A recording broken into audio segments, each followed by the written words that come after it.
Frente a esta realidad de conflictos armados, de emergencias climáticas, de desplazamientos forzosos, de retrocesos en igualdad, de derechos humanos, de retraimiento, de todo lo que tiene que ver con las políticas de salud global, frente a esa realidad, hay quienes aún se preguntan si invertir en cooperación merece la pena. Es un debate que se está abriendo de nuevo en muchas de las sociedades y en muchos de los gobiernos. Si invertir en cooperación merece la pena. Bueno, pues hoy quiero recordar con rotundidad y responder que claro que sí, claro que merece la pena invertir en cooperación. Y no solamente por una cuestión moral, que también, sino porque también es lo más inteligente. ¿O es que no recordamos la pandemia? José. Hola, Juan. ¿Cuánto dinero público de ese de los hospitales y las carreteras dirías que se ha ido hoy a tomar por culo a sitios raros? Hoy. Pues, a ver, no creo que mucho, ¿no? 1 millón. Milloncito, como mucho. Ahora hay que arreglar mucha carretera y la gente en verano pica una medusa. Tienen que ir a urgencias. ¿Tú te acuerdas que aquí hicimos un vídeo de que la Comunidad de Madrid había comprado un piso para Ayuso? Y nos escandalizábamos, decíamos, joder, eso, con mi dinero, un piso ahí, un ático ahí, con mi dinero. ¿Te acuerdas, no? Porque hay cosas que llaman la atención y hay cosas que no llaman la atención, pero las que no llaman la atención no cuestan 1 millón. ¿No? Ni 50. A lo mejor son miles de millones que se están dando así como... Bueno, si es así con silbidito. Siempre entra mejor.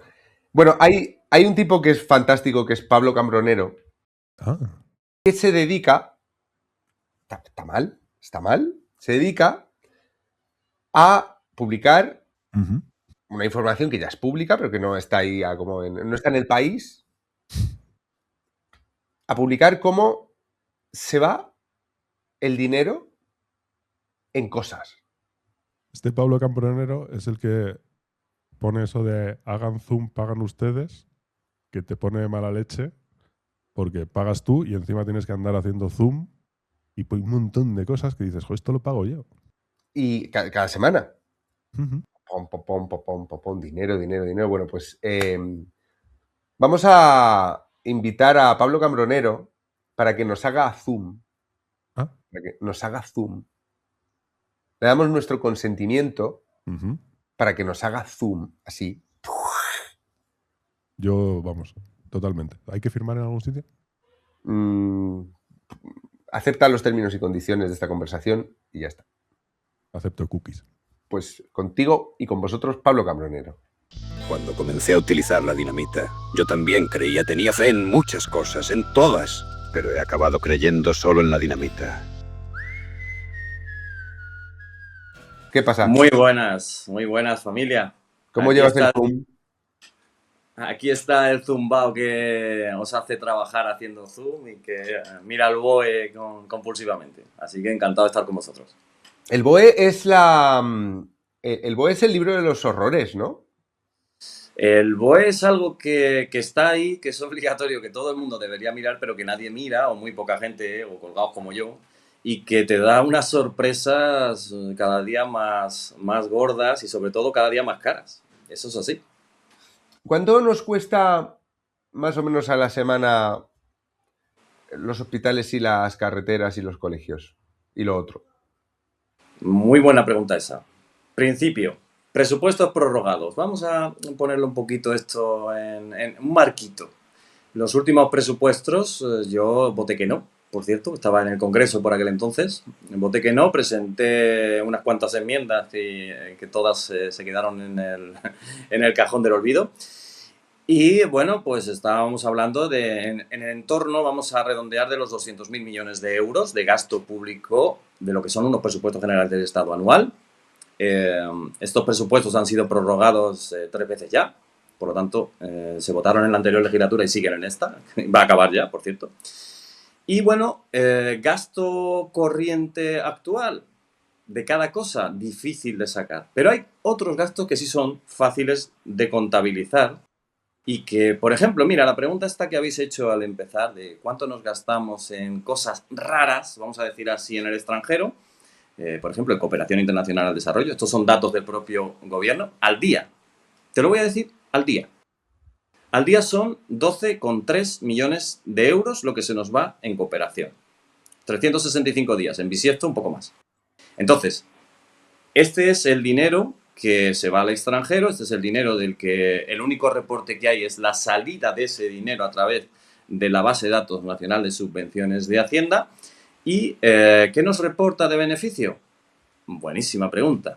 Nadie lo sabe, nadie sabe si los proyectos que presuntamente justifican este dinero se ejecutan y cuál es el retorno que tenemos. Y ese, para mí, y lo he dicho muchas veces, es el escándalo más grande que todavía no ha saltado a nivel mundial, pero que creo que algún día saltará. Pero, a ver, cooperación al desarrollo es algo del Ministerio de Exteriores. Cooperación internacional para el desarrollo es algo exclusivamente, administrativamente hablando, es del Ministerio de Asuntos Exteriores de Unión Europea y Cooperación. De hecho, han metido la cooperación en el nombre del propio ministerio de Álvarez. Hay una agencia especializada en este tema que se llama AECID, Agencia Española de Cooperación Internacional para el Desarrollo, que tiene sedes también por todo el mundo. Y bueno, tenemos otros ministerios que también riegan a la cooperación internacional y que no están contabilizados en todo ese dinero que he dicho al principio, como puede ser, por ejemplo, el Ministerio de Igualdad también envía fuera dinero, el Ministerio de Educación envía dinero, el Ministerio de Trabajo, etcétera, etcétera, también envía dinero. Es decir, hay muchos entes a nivel estatal que envían dinero al extranjero en materia de cooperación. Pero cuidado, no es solo esto.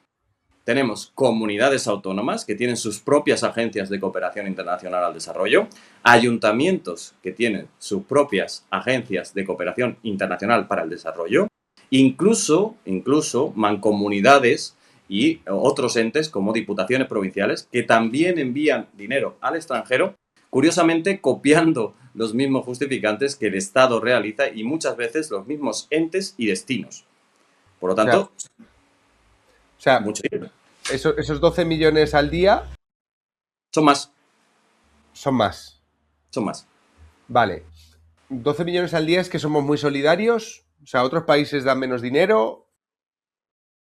Bueno, pues el propio gobierno presume de que somos uno de los países que más dinero destina al exterior. En materia europea, a nivel europeo, somos quizá el segundo, solo por detrás creo que Alemania nos gana en algo y al principio Francia también nos ganaba, pero a la de Francia la hemos arrollado porque Francia ha decidido que bastante tiene con lo que tiene y que tiene que gastar dentro más que fuera.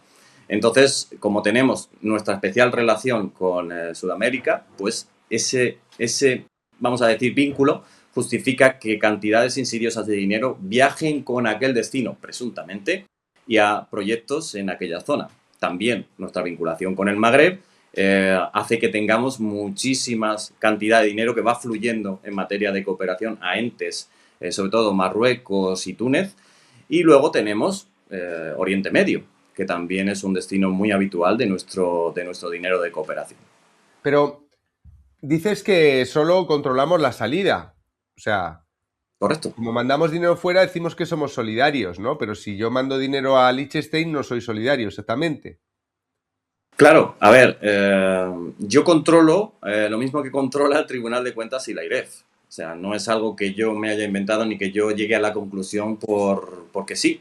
Yo he analizado el dinero que sale durante todos estos años, desde 2020 más o menos hasta hoy, y luego, aparte, Tribunal de Cuentas y la propia AIREF ha ido también haciendo pequeños análisis e informes sobre lo que es la actividad de cooperación. Y las conclusiones a las que hemos llegado, yo, discretamente, soy lo que soy, y la AIREF y también el Tribunal de Cuentas son exactamente las mismas. Hay una falta de trazabilidad evidente. La AIREF la calculaba en torno a unos 10.000 millones desde 2022, en los que no hay trazabilidad o la trazabilidad es escasa. y el Tribunal de Cuentas va avisando cada poco tiempo de que hay determinados proyectos que no tienen retorno, que al menos no se ha informado de su retorno y que el dinero se ha ido para no volver sin saber nada más de ello. ¿Qué sucede? Claro, pues con estos mimbres, cuando ya organismos oficiales, incluso gubernamentales, o vamos a decir así, controlados por el gobierno, ya te van avisando de todo esto, pues evidentemente las conclusiones a las que yo llegaba al principio, pues además se corroboran porque tengo muchos contactos en los lugares de destino, por ejemplo, por ponerte un ejemplo, en Guatemala, lago guatemalteco Petén Itzá, por ponerte un ejemplo así, el primero que me ha venido. Ahí yo tengo mucha relación con gente que ha ido hacia ahí, que ha visto el lago, que ha visto cómo está aquello, que ha visto las inversiones supuestamente españolas para mejorar la canalización de agua del lago y de lo que es aquella zona turística. Y me dicen que allí, básicamente, ahí no hay rastro del dinero europeo, que eso es, sí, que es muy bonito, es un enclave natural muy bonito, y que hemos enviado 12 millones y medio de euros en los últimos años al lago Petén Itzá para su... lo decían de esta manera, decían... su transición a verde, se ve que antes sería amarillo el lago, no lo sé. Transición a verde del lago Petén Itzá, 12 millones y medio de euros. Y este mismo año, va otra tirada de 2 millones y pico para el laguito. Y no sabemos en qué se ha gastado. Aquella gente de allí dice que no tiene idea siquiera, la gente que trabaja ahí, de que allí ha ido dinero español. Y bueno, ahí tenemos el lago con esas maravillosas fotos que nos mandan los turistas, pero que no sabemos qué ha pasado con ese dinero, si realmente ha mejorado algo del lago. Pero lo que sí que sabemos es que la base de datos nacional de subvenciones ha certificado que han salido estos 12 millones y medio de euros de nuestras arcas. O sea, ¿cómo se consigue dinero para...? O sea, si yo quiero de pronto irme a Bolivia y no tengo dinero, ¿cómo hago pasar mi actividad? Esto es fácil. En Bolivia necesito dinero para el desarrollo, por ejemplo. Mira, voy a poner un ejemplo que creo que conocéis. Ábalos. Ábalos tenía una ONG, organización no gubernamental llamada Fiadelso. Fiadelso estableció una serie de contactos en, creo que fue Perú. Y pues a través de Fiadelso se elevaron 3-4 proyectos de ayuda a los pescadores, de no sé cuánto, de no sé qué, en fin, varias cositas de estas muy ecologistas y muy feministas y muy inclusivas. Pues con varios de estos proyectos, pues Ábalos creó allí una especie de edificio, que es el edificio polémico que ahora quería vender y todo el rollo. Y bueno, pues a través de esta ONG, Ábalos crea un entramado allí, envía dinero público que es de cooperación y a través de eso se adquieren determinados bienes para que luego pasen a formar parte de las cuentas de alguien, en este caso de Ábalos. Pero bueno, el caso de Ábalos es muy chusco. Hay verdaderas redes entramadas, mucho más complejas, que hablan de que, bueno, ONGs están sirviendo claramente de facilitadores de fondos públicos para enviar a aquellos destinos y luego ofrecen trabajos muy lucrativos tanto allí como aquí. De hecho, una salida profesional muy potente de los jóvenes españoles que se anclan a la cooperación en alguna de sus becas es precisamente trabajar en ONGs. Hablan de salarios de entre 60 y 80 mil euros al año. Por tanto, es una salida profesional muy, muy lucrativa. ¿Que a quién ayuda? Buena pregunta. Y, o sea, ¿hay ONGs que funcionan como empresas pantalla también? Bueno, es evidente. Es evidente, hay ONGs que se anclan en un territorio, establecen un proyecto. No digo que el proyecto no sea ni real, puede ser hasta real, pero que evidentemente al final se convierten en negocios lucrativos de gestión de dinero público, en el que colocan a un montón de gente aquí y en destino y que al mismo tiempo pues sufragan otros muchos gastos que la ONG tiene y que se dedican a prácticamente todo. Yo he descubierto ONGs que se dedican a todo menos a los proyectos de ayuda. Claro, porque no se fiscaliza, no tienen que pasar un informe de hemos levantado este pozo, bueno, no sé qué. Y ten en cuenta que los informes que tú puedes enviar, por ejemplo, desde Mozambique, hola, ¿quién controla eso? De comprobar, ¿no? Claro, ¿quién va a comprobar eso? Son países cuyos controles brillan por su ausencia, muchos de ellos en guerra, y dices tú, bueno, pues es que claro, es que ¿quién me va a fiscalizar esto? Un documento, por ejemplo, yo puedo comprar un documento en Senegal o en Mozambique que me diga que han hecho 3 pozos o han hecho 4 cosas y les pongo el precio que a mí me dé la gana. Entonces, claro, pues con esa diatriba y con ese descontrol, pues evidentemente uno da para pensar mal. Si ya es dentro de nuestras fronteras, si sucede lo que sucede, imagina fuera. Eso te iba a decir, claro, que si aquí para una obra pública le metes un sobrecoste del triple y todavía y cuela, pues vete a Senegal, ¿no? Claro, hay países, joder, Mali, por ejemplo, que fíjate, el otro día descubrí una subvención en Mali que la verdad que me dejó loco. Pues, bueno, la verdad es que ya estoy perdiendo ya hasta el derecho a sorprenderme porque ya tengo un grado de tolerancia casi patológico. Básicamente se enviaron, creo que fueron 600.000 euros, si no recuerdo mal, a Mali para gestionar las bolsas de un solo uso. Mali, país que tiene una zona que está en guerra y que además está tomada por Grupo Wagner y por grupos yihadistas, y aquello es un caos. Pues, ¿quién se va a poner a gestionar las bolsas de un solo uso en Mali? Por favor. Pero de bolsas de cadáveres de un solo uso serán. Serán, vamos, mira, eso tendría cierto sentido. Pero no, las bolsas de supermercado, desconozco si hay supermercados en Mali que gestionen bolsas de un solo uso, bolsas de papel. Para que no contaminen. Claro, ecosostenible, todo basado en la ecología y en todo esto, porque, cuidado, cambio climático y ecología es el 90% del dinero que se gasta en estos menesteres, ¿eh? Vale. Eso es dinero que estamos pagando del IRPF. Eso es dinero de los presupuestos, ten en cuenta que es... Sí, aparte... De los fondos europeos y de... Esta puntualización que has hecho es muy buena porque ahí también se incluye el 0,7 del IRPF que tú mandas a fines sociales. Se produce una distribución a través del BDNS, la base de datos que os he comentado de Hacienda. Se produce una distribución a determinadas ONGs y a determinados organismos internacionales, sobre todo de la ONU, que es bastante fuerte lo de la ONU, porque he empezado a hacer unos análisis ya más pormenorizados de los entes de la ONU y reciben cantidades insidiosas de dinero, también de ese 0,7% del IRPF. Pero ten en cuenta también otra cosa, es que con presupuestos prorrogados hay ampliaciones de crédito de todos los ministerios cada martes. Cada martes. Por lo tanto, los presupuestos que están ahora mismo funcionando tienen de reales lo que yo de monje, absolutamente nada. Esto no lo sabía, o sea, ¿es ventajoso para el gobierno no tener presupuestos? Hombre, es una dictadura. Es una dictadura, sí, y lo digo abiertamente. Es cada martes hacer el gasto público que les da la real gana. No lo fiscaliza nadie. Se hace en el Consejo de Ministros. El Consejo de Ministros. Semanalmente, ellos elevan el gasto, ellos van moviendo dinero, transferencias de créditos, convocatoria de subvenciones nuevas. Todo esto no se entera la gente porque eso es cada martes, es insidioso, es duro. Yo lo publico y, claro, hay mucha gente que le cuesta creerlo y que dice, esto no es verdad. ¿Cómo va a ser cada martes esta cantidad de dinero? Digo, es el gasto público corriente que ejecuta un Estado, un gobierno, mejor dicho, que no tiene presupuestos. ¿Vamos a ir un martes? Cualquiera. A ver. Esto es un martes. Esto es un martes. Esto es uno de tus hagan zoom.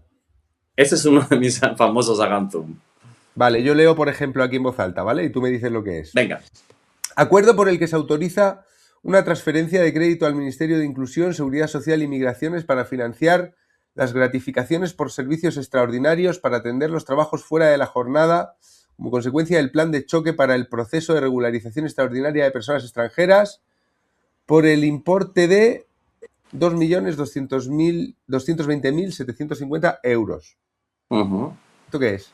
Vale, esto es que como les corría tanta prisa el proceso de regularización, una prisa considerable, pues pusieron a muchos funcionarios, a ONGs y a otros entes colaboradores, que así los llamaron, entes colaboradores, a emitir certificados de que estaban aquí los inmigrantes y con todo ese trabajo extra, ahora lo tienen que gestionar con una transferencia de crédito, que acabamos de hablar de las transferencias de crédito, a un ministerio para que vaya repartiendo esta pasta.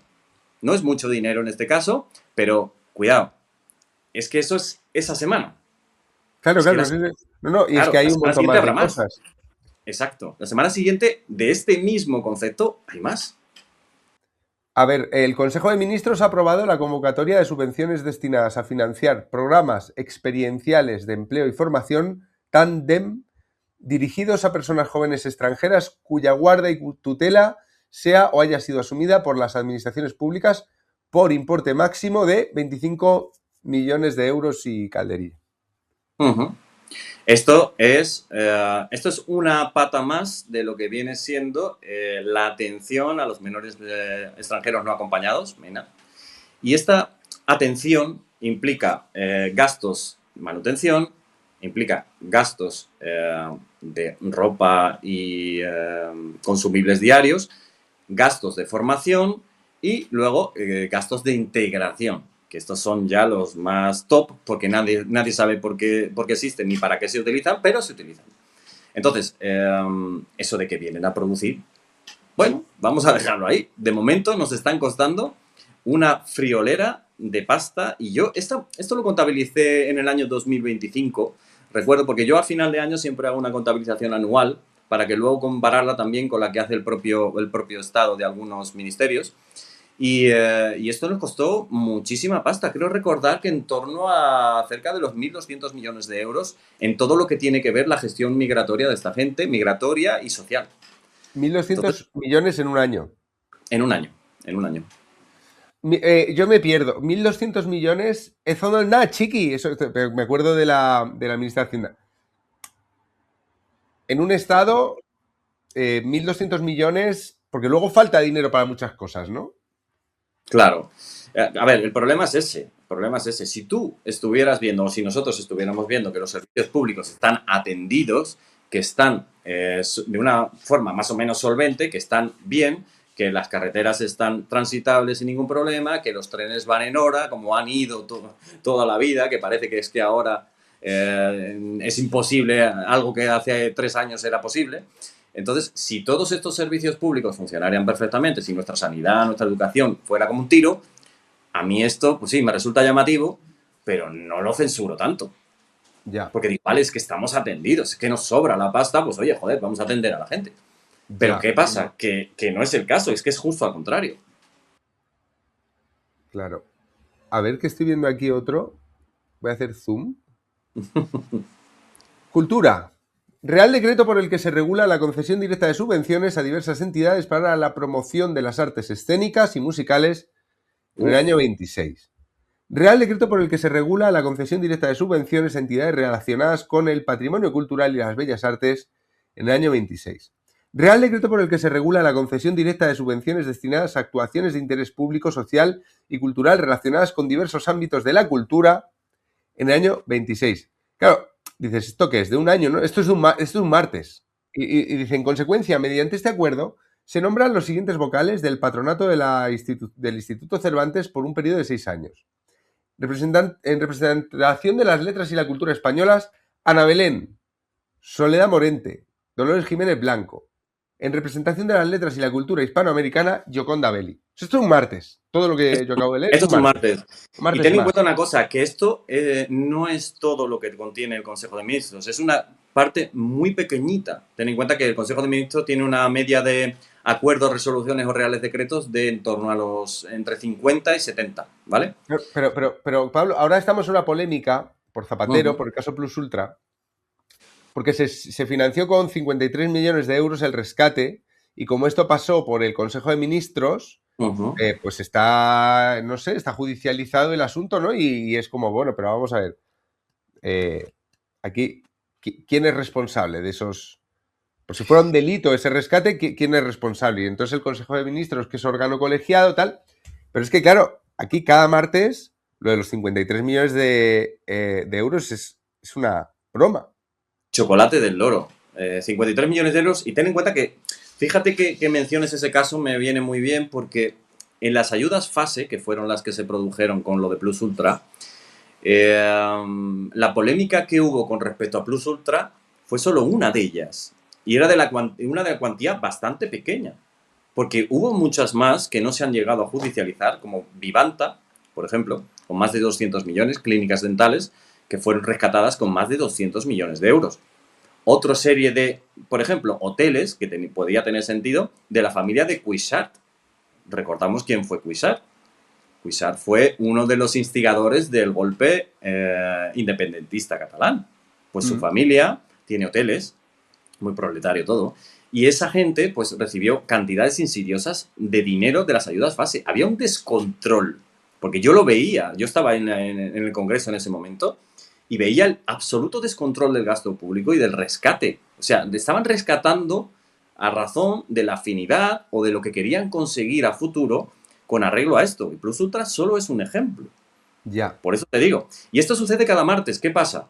Que todos lo que, después de aquellos martes de las ayudas fase, todos los consejos de ministros siguientes, yo los he analizado, los he publicado con este formato y digo, es que Plus Ultras hay cientos.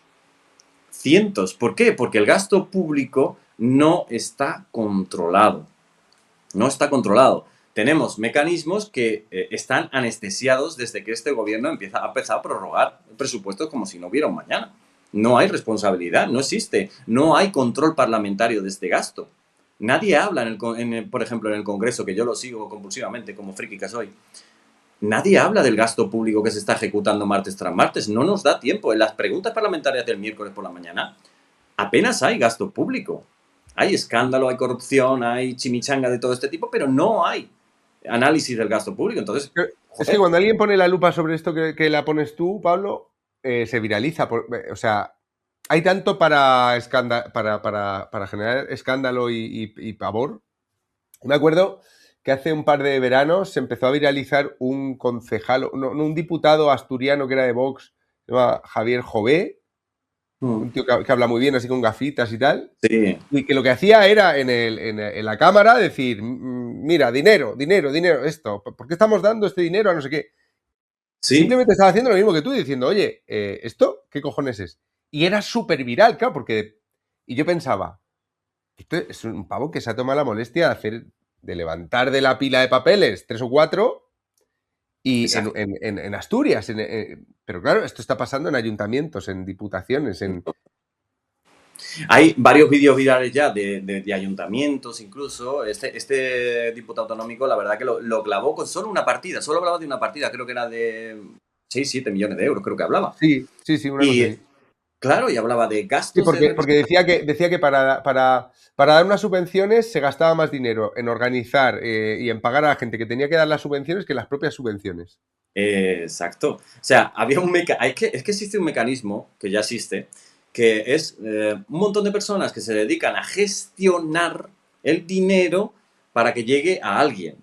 Muchas veces ese alguien o no existe o recibe apenas nada. Es decir, se ha generado tal cantidad de estructura que la subvención, lo que es la subvención en sí, que puede tener una finalidad incluso, diría yo, plausible y lógica, pues la subvención al final, un 80% se queda en la estructura de reparto. Luego, el 20% restante se reparte entre quienes deben recibirla. ¿Qué sucede? Claro, si tú has generado un mecanismo tan elefantiásico y tan caro y tan oneroso, evidentemente esto te genera una cantidad de gasto público ineficiente gigantesca. Pero es que esto no entra nadie. ¿Por qué? Porque entrar políticamente a esto, si tú coges un partido político y entras a saco en esto y haces un Milei y dices, oye, reducción de estructura radical. Es que esta reducción de estructura puede implicar que eches a la calle a millones de personas. Claro. Que se dedican a gestionar. Eso te genera un gasto público y un gasto también electoral salvaje. Claro. Porque los partidos son agencias de colocación. Totalmente. Claro, esto a mí me revienta porque... Esto lo digo... El otro día escribí un artículo, de hecho, sobre el tema. Digo, no hay socialdemócratas de verdad en España. O sea, yo ya sé que la propia socialdemocracia tiene el virus de acabar así. Esto es como... No, hay una socialdemocracia que puede funcionar sin esta corrupción. No. Pero digamos, el español medio tiene de socialdemócrata que quiere servicios públicos y está dispuesto a destinar parte de su salario en impuestos para que el médico no le cueste pasta, para que las carreteras estén bien, para que haya educación pública. O sea, eso es un sentido común, diría, de la inmensa mayoría, más allá de los anarcocapitalistas o de los... Sí, bueno.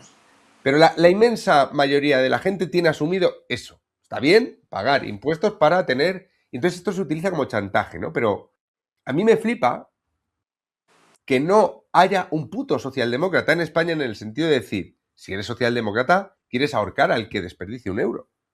Pero Exacto. ahorrarlo. Es decir, yo no pago impuestos para toda esta mierda. Entonces, tienes que venir tú, o uno de Vox, o un Milei, o un Rayo, a decir, oye, os están robando la puta cara y no tenéis control democrático sobre esto. Totalmente, totalmente, porque además prácticamente ningún responsable político actual habla de esto, porque es farragoso. Incluso cuando hablo yo de esto me siento muchas veces que digo, a la gente le cuesta entenderlo porque hablas de muchas cantidades de dinero.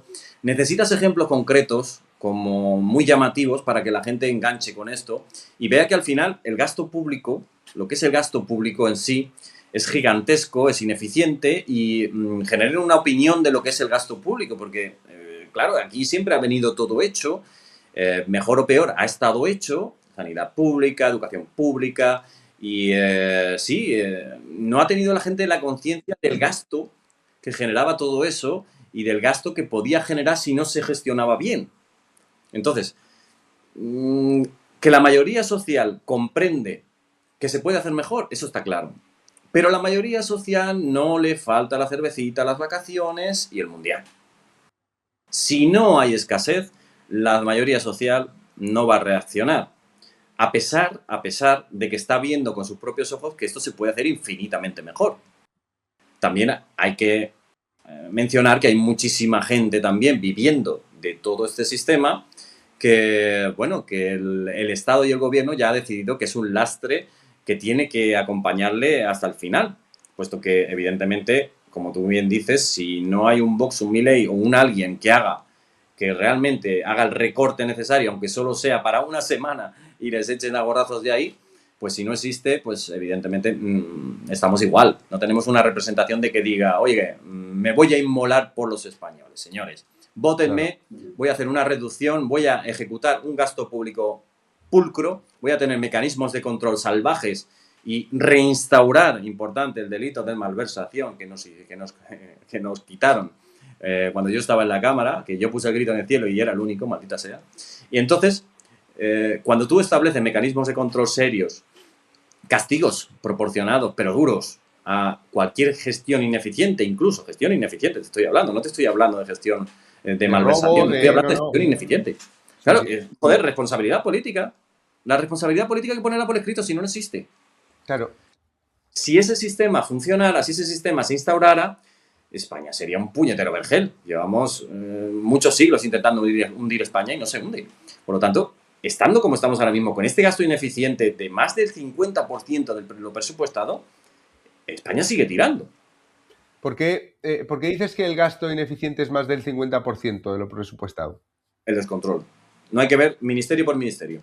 Ministerio por ministerio, gasto de lo que es estructura, que sí, que tiene que haber una estructura, pero evidentemente no del calibre que la hay. El gasto en estructura, el gasto corriente de obra, servicio, el gasto corriente de personal es una salvajada en cada ministerio.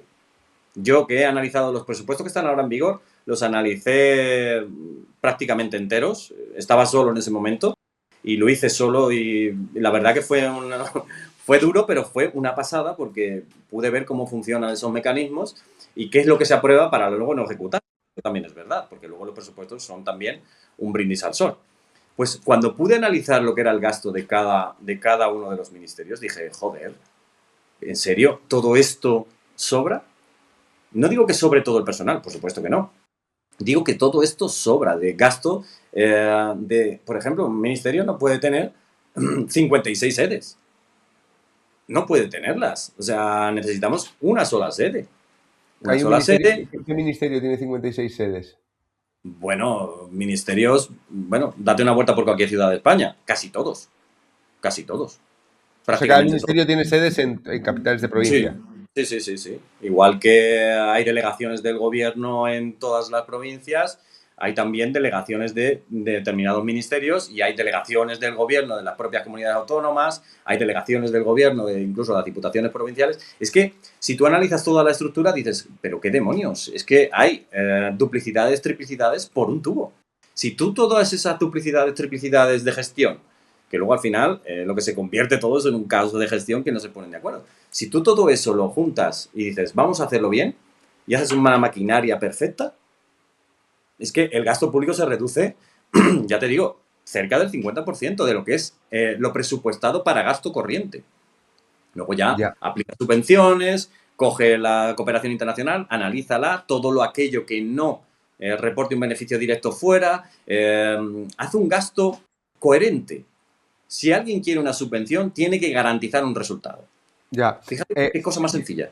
Creo que estaría bien que hablemos otro día y vayamos a ver al detalle esto que dices de la cooperación internacional, que lo hemos comentado al principio, pero creo que lo interesante también es verlo con ejemplos concretos, ¿no? Mira, sí. Bolivia, Perú, no sé qué, Pero antes de despedirnos por hoy, yo, con eso del gasto concreto y del gasto inútil y tal, el otro día publicabas en Twitter este pantallazo.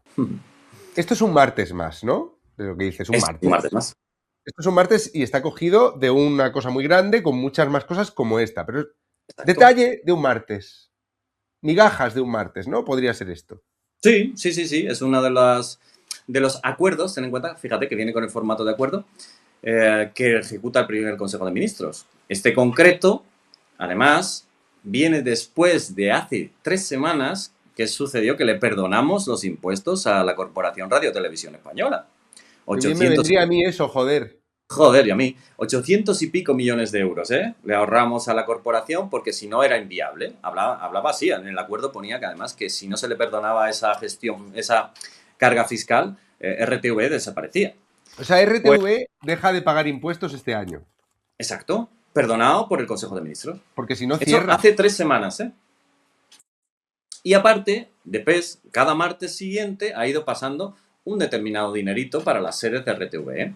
Pues las sedes en Madrid, que las hay en todas las provincias, tenemos 18.900.000, es decir, 19 millones de euros para restauración. Es decir, los restaurantes que se vinculan a RTV o que están dentro de RTV. O sea televisión pública, el abrevadero de patos donde va Santa Olalla y compañía, ¿no? Casi 20 millones de pavos. ¿Cómo lo ves? ¿Pero esto para cuánto tiempo? Esto es un año. ¿Para un año? Esto es un año. Valor, cuidado. Y vamos a leer el final del acuerdo, que es muy curioso y además habla del sistema que se utiliza. Terminamos, mira. Servicios de restauración en sedes de la CRTV en Madrid y cuyo valor estimado asciende a 18.954.154,15. O sea, estamos estimando hasta los céntimos. Quiere decirse, con este acuerdo y con esta resolución que pasará al BOE, si es estimado, la podemos multiplicar por pi. La podemos hacer lo que nos dé la gana con ella porque sigue siendo estimada. Si el restaurante pide más pasta, más pasta. Fíjate, el grado de inconsistencia jurídica, el grado de inseguridad que genera todo este tipo de actividad. Me estoy poniendo negro. Me estoy poniendo negro porque esos 18 millones estimados... Es que, claro, cuando veo lo que tú compartes en Twitter de cada martes, es que todo es el chocolate del loro. Todo. O sea, todo.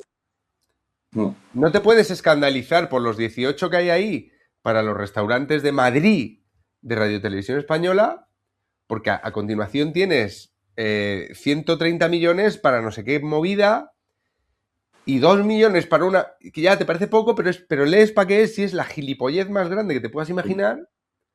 Y luego están las partidas a cosas que ni entiendes. O sea, acuerdo por el que se fiscaliza y rentabiliza el Ministerio de Transición Ecológica. Y dices, pues será algo. O acuerdos por los que el gobierno, por ejemplo, interviene en empresas y las pasa a formar parte, por ejemplo, de la SEPI, la famosa SEPI. La SEPI, madre mía, la SEPI. Algún día deberíamos hacer uno de la SEPI porque llevo desde 2020 escandalizado con la SEPI. Pues esto, vamos, yo para cerrar el de hoy te diré que todo esto pasa sin control del Congreso tampoco. El Congreso lo conoce, igual que lo conozco yo y lo conoce cualquiera, pero no hay tiempo material en las sesiones para controlar todo esto. Alguna vez Vox sí que ha dicho algo en prime time, es decir, en la pregunta parlamentaria sí que ha dicho algo de gasto público, sobre todo de cooperación, pero seguimos exactamente igual. Yo recuerdo que, fíjate, en mi actividad parlamentaria yo hice más de 1.800 preguntas, que era lo que me permitían hacer porque no tenía grupo político, sobre todo este material de dinero. 1.800 preguntas que le hice al Congreso, al gobierno, mejor dicho, a través del Congreso, y de verdad que fue llamativo porque se quedaban sin respuesta. Es que, de hecho, cuando no me aplicaban la ley de secretos oficiales, que era el 80% de las veces, si no, me hablaban de partidas que se iban, que generaban mucho beneficio, pero sin ningún documento jurídico, y los pedían. O sea, deme usted un retorno con factura de qué ha pasado con este dinero. Nada, nunca. 1.800 preguntas, ¿eh? Joder. Nada. Pues nada, oye, hablamos en unos días, si te parece, porque esto hay que tomarlo poco a poco. Me va a dar un ictus. Pero yo quiero poner la lupa, que tú tienes mucha información sobre ese dinero del que hemos hablado al principio y que se va a países ignotos, pero con ejemplos concretos. O sea, quiero que me enseñes. Si te parece, hablamos en unos días de esto y... Pues prepárate un buen café, porque si quieres exhaustividad, podemos estar días. Oye, ¿y yo qué? Eso. Bueno, venga, la última pregunta siempre la hace José, pero como lo vamos a volver a hablar, venga, José, dale. Dispara. Que sea buena, que no nos cueste dinero tu pregunta. Aparte de estar con un gobierno sin presupuestos, digamos que hay ciertas sospechas o ciertos infundios, ciertos bulos que acusan a ese gobierno de corrupto, ¿no? Hay varios casos de corrupción. Y yo, siguiendo un poco la estela de Ketty Garat, que hablaba de comisionistas y lobistas, te quería preguntar si por encima de esos nos vamos a asustar muchísimo cuando hablemos de los tercersectoristas. Uf, qué buena pregunta esa, qué buena pregunta. De hecho, te puedo decir que no es que nos vayamos a asustar, es que cuando yo he tocado a esa gente, que no son muchos, no son muchos, y que están muchos de ellos localizados, otros tantos no, he llegado, no siento miedo porque vengo llorado de casa y he patrullado en zonas muy chungas como para sentir miedo, pero respeto sí, porque el nivel de amenaza es llamativo, porque he tocado determinados aspectos. Solo te voy a decir que la mayoría son de la ONU, y cuando tocas algunas piezas que están ahora mismo sonando, notas presión, vamos a decirlo así. Nos vamos a asustar, nos deberíamos asustar mucho, pero hay que separar el grano de la paja. También es verdad, ¿eh? Yo me he encontrado con gente muy buena en cooperación y me he encontrado con muchísima opacidad. Al final, hablamos en genérico y se habla muy mal de la cooperación porque evidentemente estamos comparándola con el dinero que no tenemos aquí. Pero separemos el grano de la paja. En el tercer sectorismo lobista juega un papel fundamental la ONU, muchísimos entes de la ONU. Hay algunos de ellos con los que me he enfrentado ya, vamos a decirlo así, casi judicialmente. No llegan a ser judiciales porque saben que lo que digo es siempre verdad, pero la presión se nota. Entonces podemos asustarnos, sí. Bueno, que viva el fundraising. Que viva el fundraising, sí. Pues nada, nos vemos en unos días, Pablo. Nos vemos, señores.